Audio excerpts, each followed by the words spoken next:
Morning, this is Pigsy. Doing another video. Just a few points. I had an experiment that worked quite well.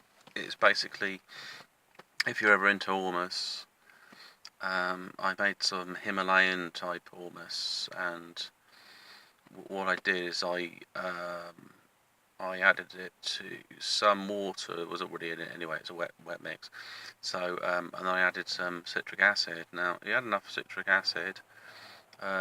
Basically, magnesium and other things that make it white almost get absorbed into the water, and also the minerals as well. So you got like a rose mixture of the water. So I probably called it like a Rosetta elixir or something like Nibiru or something. It's red, but it's just got a slight redness to it, and it's absorbed, and it's just quite easy to drink as well. I wouldn't drink loads of it because you'll be taking a lot more minerals than you normally would do.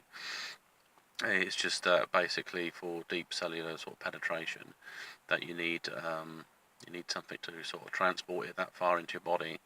I'm sure this process almost takes well, it occurs basically in your stomach.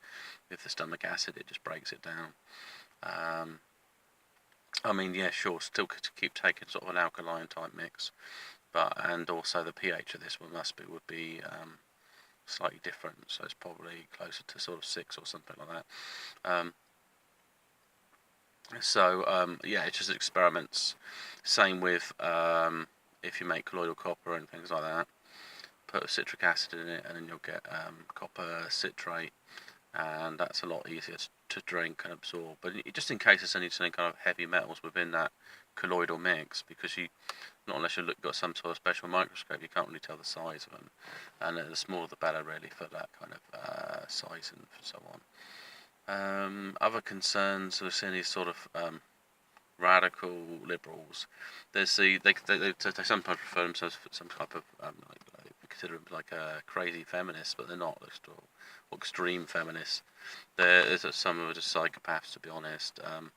So I think this is sort of for women. I think they need to define what a feminist is, and then stick to them values. It's usually just well structured around family values and women playing a stronger role in society. If you look at the way feminists have protested in the past, they stood in the way of tanks and things like that, or they've put themselves in harm's way to prove a point. They haven't, they haven't gone into a sort of like a sort of warring mode that you've got, and they've got this stuff in the US whereby they've got people wearing this like hijabs, but they're quite nice. The American flag. The problem is they demonise them. So then anyone wears that, this is against America. No, it's not. The religion is not against anything. You're basically insulting Islam by doing that. It's a bit like a woman chanting Allah Akbar or singing some morning prayer.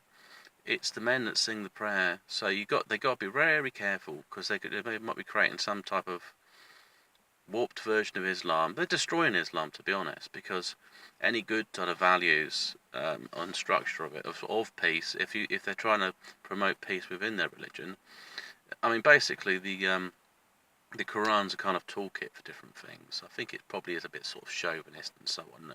No offence to Muhammad, but it's just the way it's laid out, sort of like Christians and Jews argue, but we don't. Trying to place themselves a little bit more superior, and that's just a game of religion anyway. Like we say, this is the right one, this is the wrong one. I think when it comes to that, you find your own spiritual path and develop your own relationship with God, and that's how it works. If you believe in God, it's up to you, but I'm sure you believe in some sort of higher self or higher something, and that you're a part of that in some way. If you don't, then at some point you probably will, because I think all the evidence are just pointing that way, like Fibonacci in nature and stuff like that, and it's a little bit too perfectly designed, and things aren't accidents, and there's like 300 and something genes that can't be found on Earth, and all these kind of things. I mean, if you look at the real facts and you're smart enough to look at it, if you just have an opinion, then you probably, you should do some research, basically, because opinions of their own don't stand very strong. So you've got kind of a lot of radical nutters that are going off. And I'm not picking on feminists, because feminists are fine. It's just that if you don't have a defined what feminism is, and you're a bit naive and so on, and you're quite angry about the situation, you get caught up in this kind of mob culture, and the leader of that mob could be a complete psycho, and you don't question it at the time, but when you get caught up and set fire to things, just blow things up. See, that's masculinism. That's what that is. That's men's warfare type tactics. It doesn't, it's not trying to stop something. It's much the reverse, trying to create something new. And it's to push something deep, this deep state martial law type stuff.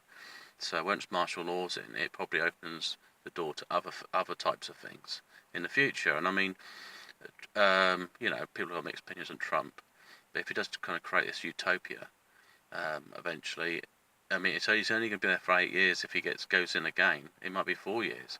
So somebody might try to reverse all that again. And if martial law is already in place, they might say, well, might basically control the president and everything for the next time round.